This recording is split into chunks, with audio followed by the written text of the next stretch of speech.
This excerpt is from the book entitled Elohim the Archetype, Original Pattern of the Universe, written by Dr. Henry Clifford Kinley. The digestive system and the pattern. I will begin. The digestive system of our physical bodies is a carbon copy of the epochal journey of the children of Israel from Egypt to Canaan land, and it concisely explains the purpose of Yahweh from beginning to end. The process of digestion incorporates the threefold function of 1. The swallowing or the carrying away of the food into the stomach, 2. The decomposition or breakdown of the food by the digestive juices, and 3. The assimilation of the products of digestion into living cells and tissues within the body. The word digestion literally means to bear or carry away. As the food which we eat or digest adds to our stature, so also is the spiritual body of Elohim increased by our being swallowed up of the Spirit, being separated from all of our sins or carnality, and being added to the body of Elohim. This is the sum total of the purpose of Yahweh. It is a downward operation or a death and burial, followed by an upward operation of a resurrection and ascension. Yahweh himself came down from heaven and was manifest in a physical body. 1 Timothy 3:16 and John 1:14. Died and was buried, arose from the dead and ascended into heaven. The children of Israel likewise left Canaan land and journeyed down into Egypt, and all of that generation died and were buried in Egypt.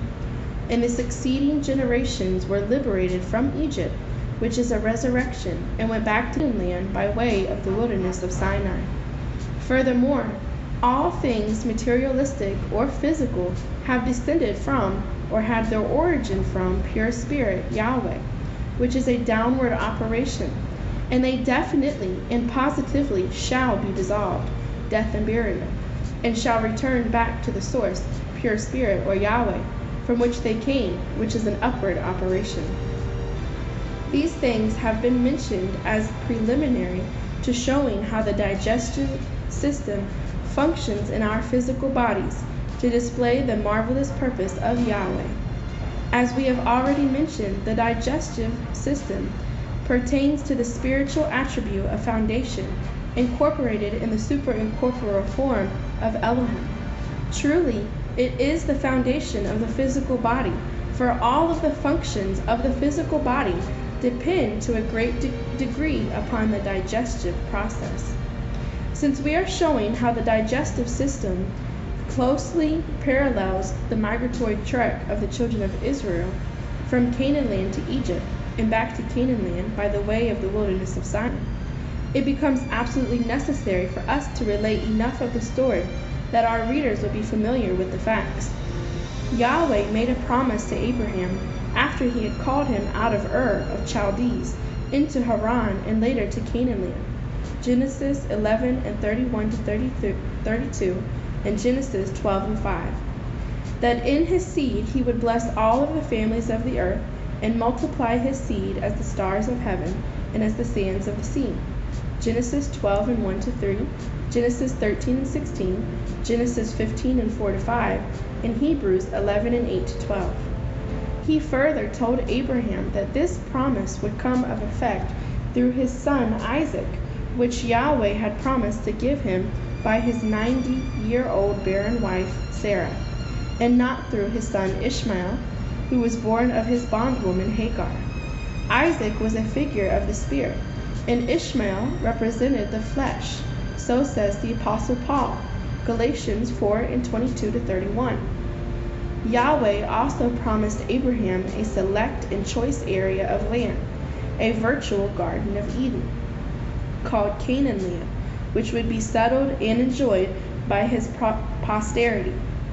Abraham believed all of the things that Yahweh told him, and it was accounted unto him for righteousness.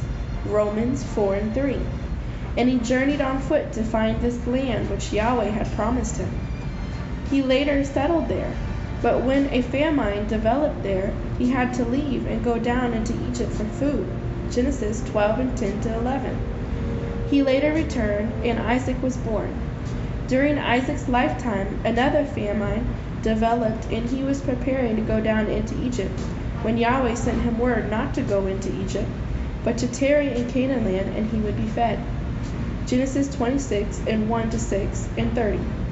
Isaac had 2 sons, Esau and Jacob, by his wife Rebekah. But Esau the elder sold his birthright to his younger brother Jacob, and he prospered. Jacob became the father of 12 sons by his own 2 wives, Leah and Rachel, and their 2 handmaidens, Zilpah and Bilhah. And Yahweh changed his name from Jacob to Israel. During Israel's lifetime, there developed a 3rd famine in Canaan land. This was a widespread famine over all lands, including Egypt. But Joseph, who was next to the youngest son of Israel, had stored up corn in Egypt during a plenteous 7-year harvest. So Israel sent his 2 sons into Egypt to buy corn. Genesis 41 and 53-57, and Genesis 42 and 1-5. Joseph had been sold into Egypt and had found favor in the eyes of Pharaoh, king of Egypt, and had become an overseer or governor of all the king's business.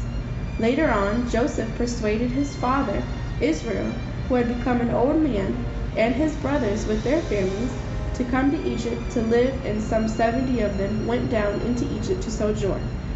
Genesis 46 and 26-27, Exodus 1 and 5. Just as Yahweh had shown Abraham in a vision. Genesis 15 and 1-14.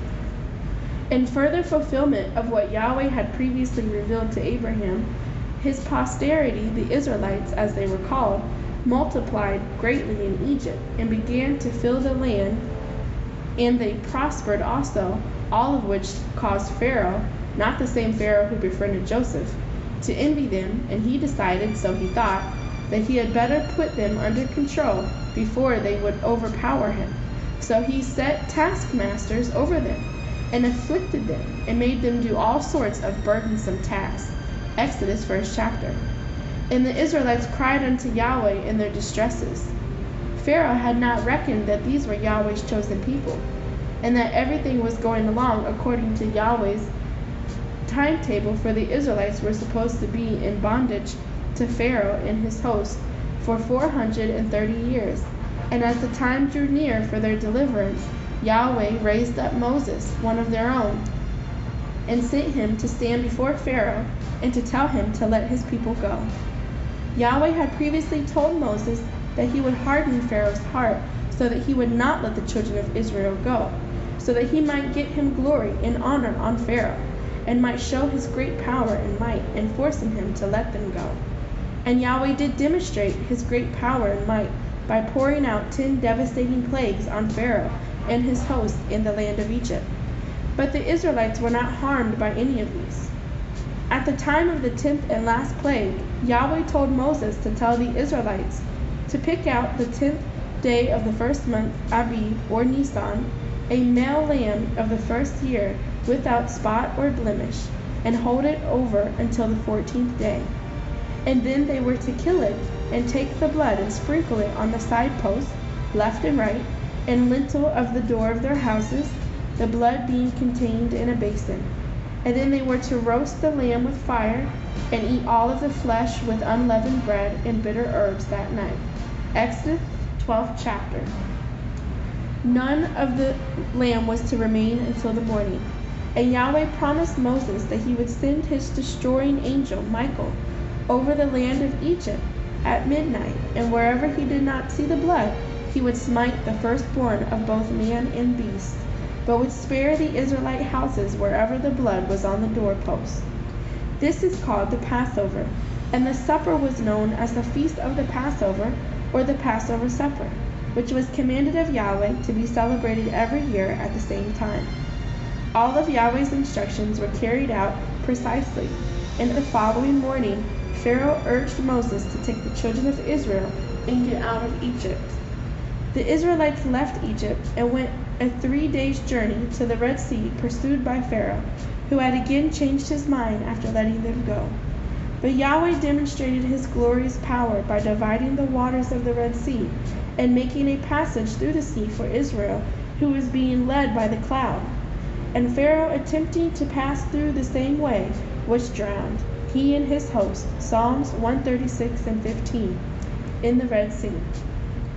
After passing through the Red Sea, the Israelites began to wander around in the wilderness, and Yahweh fed them bread from heaven, manna, and quail, and provided them with water, and brought them to Mount Sinai in the wilderness of Sinai, where he spoke to them from the mount, introducing himself and letting them know that it was he that brought them out of the land of bondage, and he gave them a 10-commandment law written on 2 tables of stone. Yahweh also showed himself to Moses, Aaron, Nadab, and Abihu, and 70 of the elders of Israel, Exodus 24 and 9-10, in a super-incorporeal form, and he later called Moses up into the mount, where he showed him a vision of the creation of the heavens and the earth, in the 6 solar days that the cloud covered Mount Sinai. Exodus 24 and 16-17, Genesis 1 and 1-31, and Genesis 2 and 4. He further showed Moses a vision of a tabernacle while he was in the cloud by instantaneously transforming his superincorporeal form into a 3-fold tabernacle, which he told Moses was a pattern, Exodus 25 and 40, and Hebrews 8 and 5. Moses was instructed by Yahweh Elohim to build a physical tabernacle in the wilderness of Sinai, just like the one that he saw in the mount, so that Yahweh might dwell among his people, Exodus 25 and 8-9. Moses did as Yahweh instructed him, and built the tabernacle in the wilderness. And the children of Israel dwelt around this tabernacle, and the priests and Levites carried on the services that Yahweh had ordained within the tabernacle during the 40 years that they wandered around in the wilderness following the cloud. At the expiration of the 40 years, all of the Israelites that had come up out of Egypt, except Caleb, Joshua, and Eleazar, had died in the wilderness, and their posterity were those that crossed over Jordan through its miraculously parted waters into Canaan land, a land flowing with milk and honey. They subdued the inhabitants of the land and set up a kingdom over which kings reigned, the most notable being Solomon, the son of David, and it was during his lifetime that the most magnificent edifice ever constructed by man, according to Yahweh's divine specifications, was built. Solomon's temple, which was also 3-fold, just as the tabernacle, for it contained a porch, outer court, sanctuary, holy place, and an oracle, most holy place. Thus the journey of the Israelites from Egypt to the wilderness of Sinai and on into Canaan land is called the migratory pattern, and corresponds to the 3-fold pattern of the tabernacle with its outer court, holy place, and most holy place. Now that we have the essential facts of the spectacular and miraculous liberation of the Israelites from Egypt and their subsequent journeying to Canaan land squarely before us, it is now only necessary to correlate these facts with the process of digestion as it goes on in our physical body. You, the reader, will be utterly astonished at the close parallelism as I was when it was first revealed to me. Firstly, one must realize that both plant and animal matter, including man, have their origin from the earth and are similar in that they spring up and flourish for a while, bear fruit or offspring, then begin to decline, wither and die, and return to the earth from whence they came. This overall compares with Abraham being called out of Ur of Chaldees as a relatively young man, and his journeying to Canaan land, where he prospered and bore offspring and later died. It is the fruit of Abraham's loins, his posterity, that we primarily are interested in, as we will compare Abraham's fruit with the fruit of the ground, food that we take in our bodies daily. As one recalls from the story, there were 3 famines in the land of Canaan during Abraham's, Isaac's, and Jacob's lifetime, and a famine is a period of hunger, and at the time of each famine, someone was sent into Egypt to get food.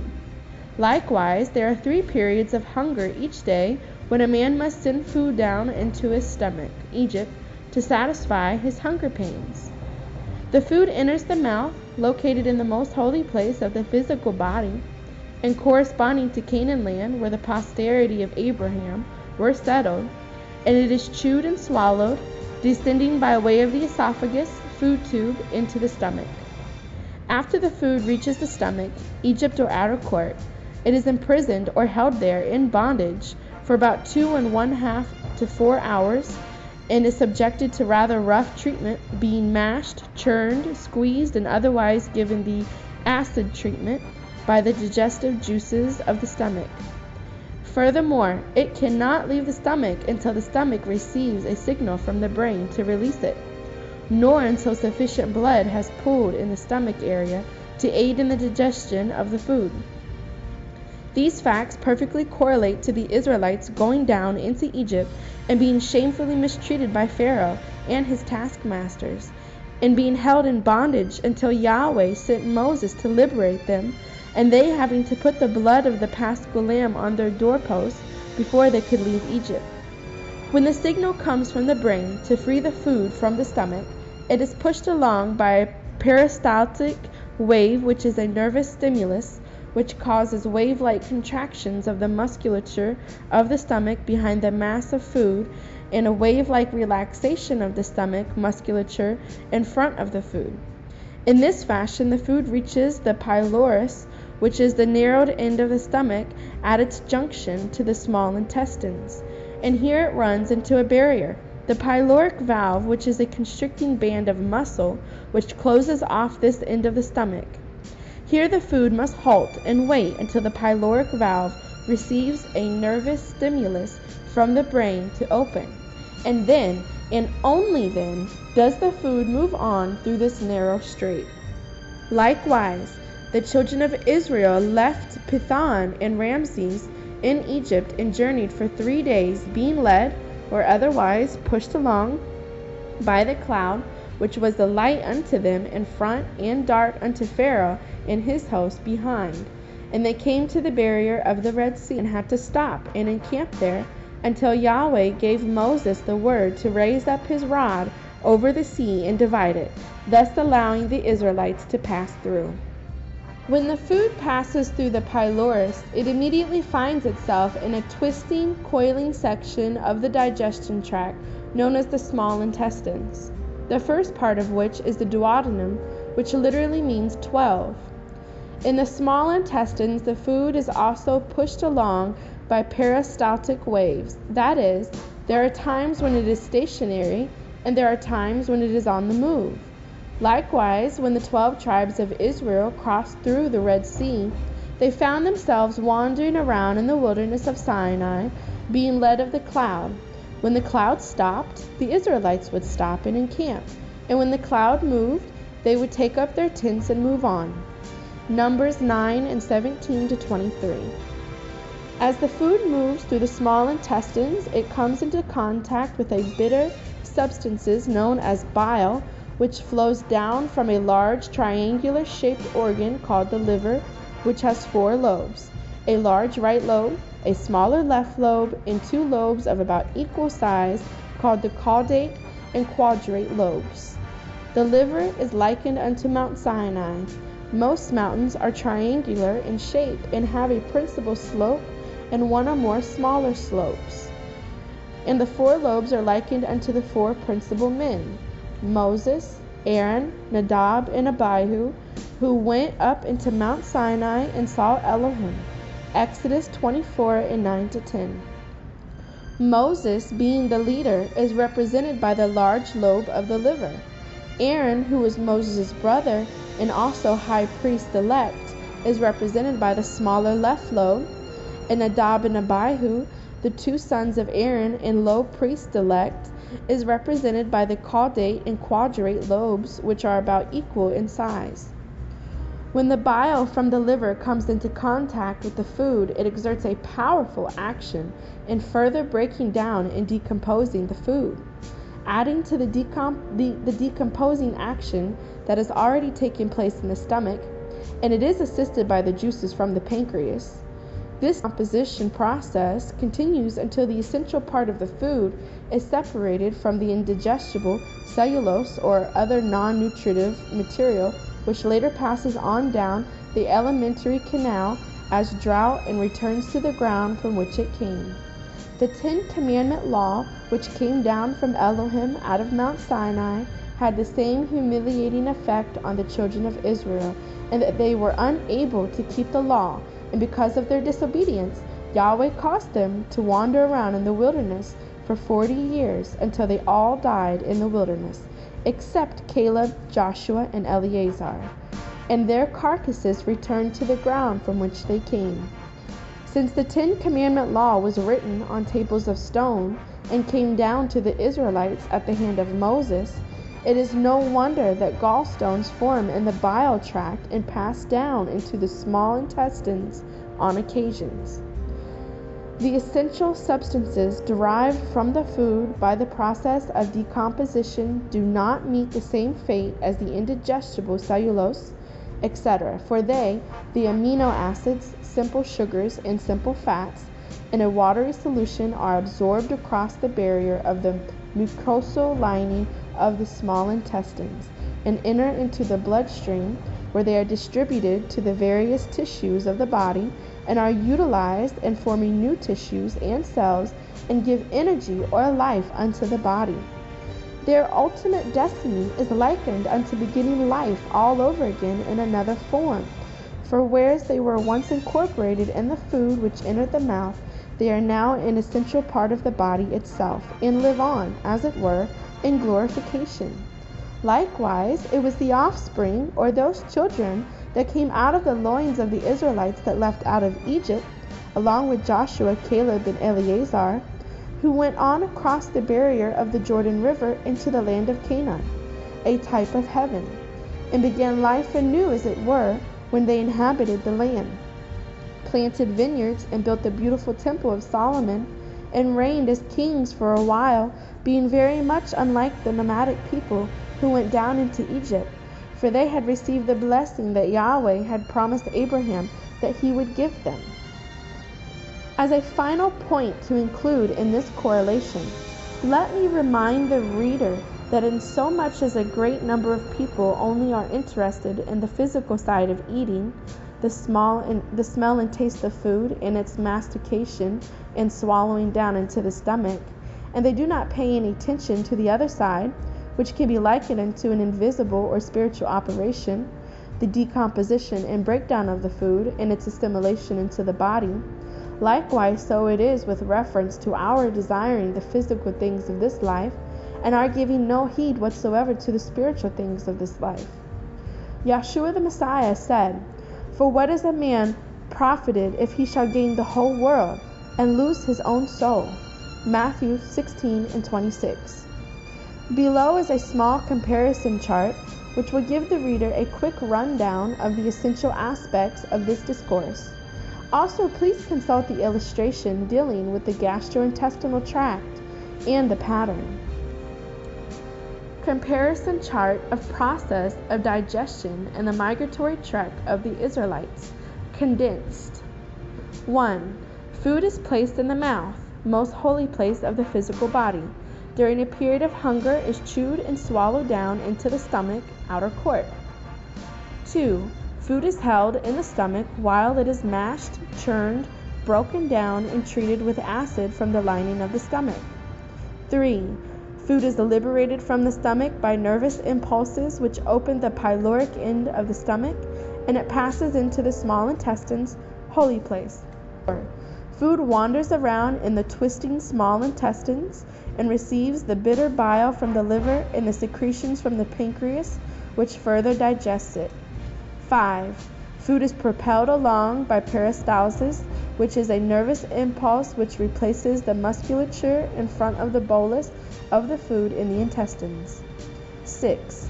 When digestion is complete, the indigestible portion of the food is separated from the digested portion. The latter, the amino acids, simple fats, and simple sugars, pass through the intestinal lining and on into the bloodstream, most holy place. 7.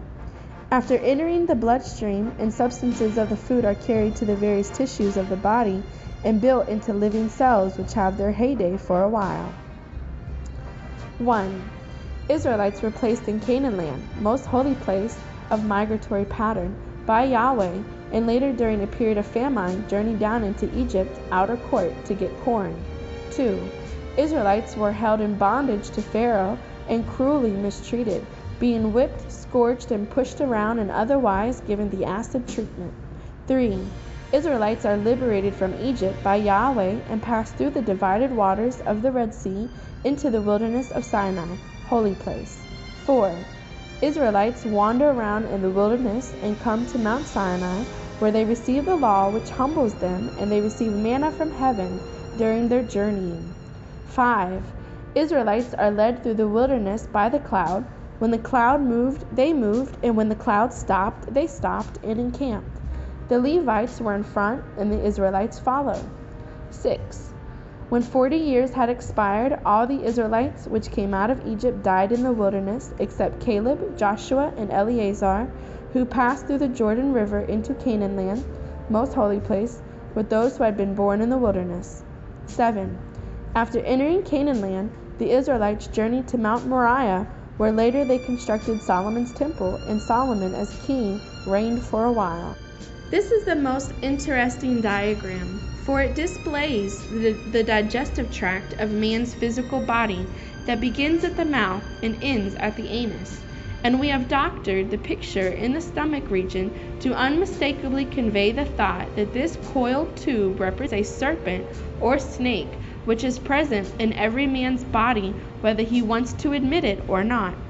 The bulging in the stomach area represented a consumed soul, and the twisting of the small intestines are the coils of this serpent.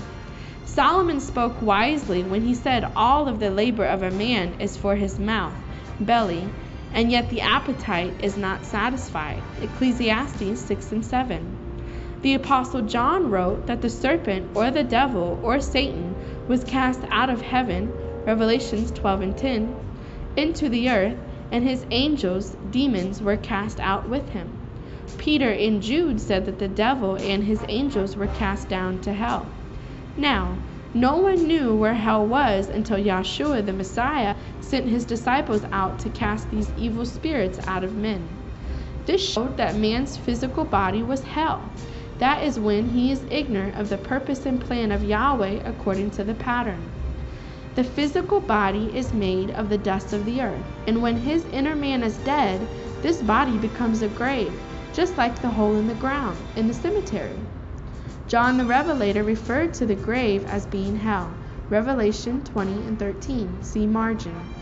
Yahshua the Messiah called the carnal-minded Jews white-walled sepulchres because their inner man was dead, and their bodies were only the graves for the dead, Matthew 23 and 27.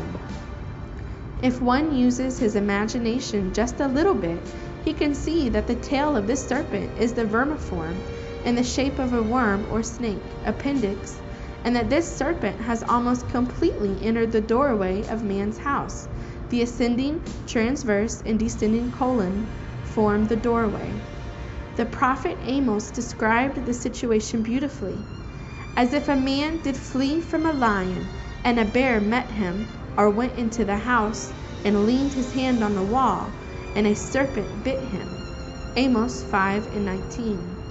Whereas we are trying hard to make every man realize that he is Yahweh in a body, we cannot refrain from letting one know that the evil spirit is in us also, and it must be cast out by the preaching of the true gospel of Yahshua the Messiah. The diagram to the right shows the usual position of the feet in the womb at the time of birth. This head-down position is significant, for it typifies man's being cast out of the Garden of Eden. When Adam transgressed the commandment of Yahweh, all generations of the flesh were in his loins as seeds, and all, therefore, were concluded under his condemnation, so says the Apostle Paul, Romans 5 and 12 to 14. This casting down was a degeneration, and it is represented by this head-down attitude of a normal birth. Now what the man needs is a regeneration, and this is and was accomplished in Yahshua the Messiah. After a child is born out of the womb, then he is placed in the head-up position, where he remains the rest of his life. So it is that after we are born again of the Holy Spirit, we walk upright in the newness of the Spirit, and will dwell forevermore in the eternity of Yahweh. Gastrointestinal tract compared to migratory pattern. This picture is a correlative explanation of the migratory trek of the Israelites from Egypt to Canaan land and the digestive system of man's physical body in an abbreviated form. For a more complete explanation, see chapter on the digestive system.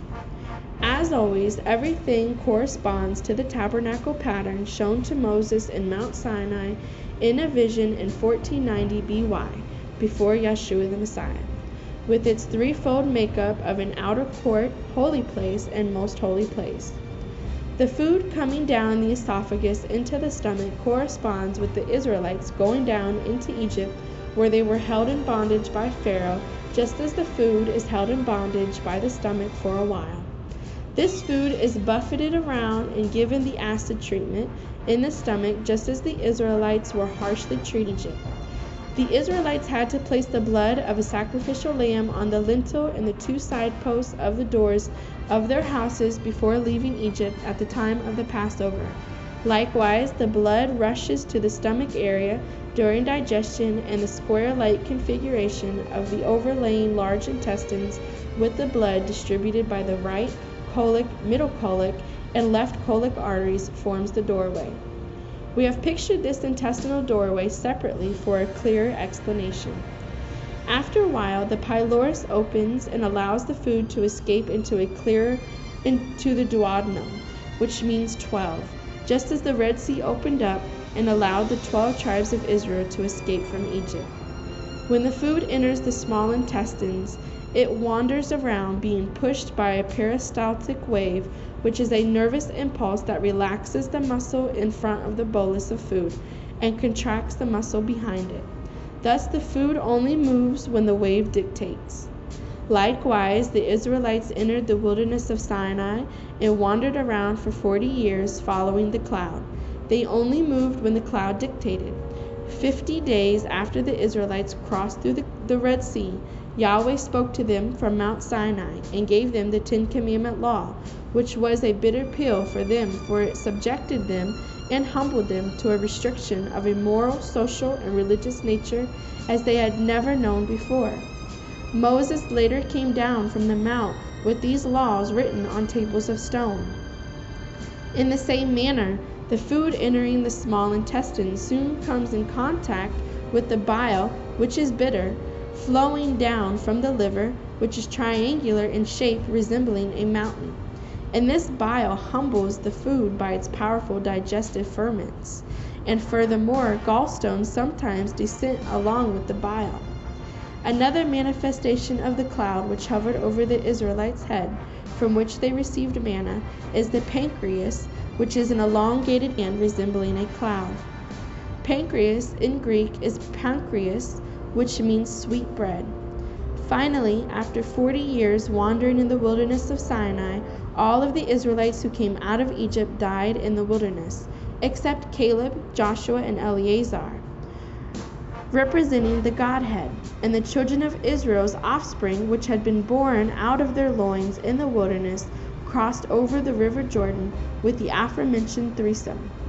In the same fashion, the indigestible portion of the food in the intestines is separated from the threefold essential part, which contains amino acid, which make up proteins, sugars, and fats, and this essential part passes on across the mucous membrane of the small intestines into the bloodstream.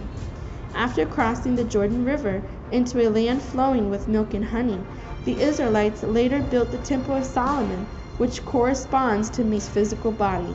See explanation elsewhere. Accordingly, the essential stuffs enter into the bloodstream, flowing with the abundance of the nutrients, and go on to build up the temple of man's body. This has been an excerpt from the book entitled Elohim the Archetype, Original Pattern of the Universe, written by Dr. Henry Clifford Kinley, the Digestive System and the Pattern, narrated by Yahshuans Giving Glory.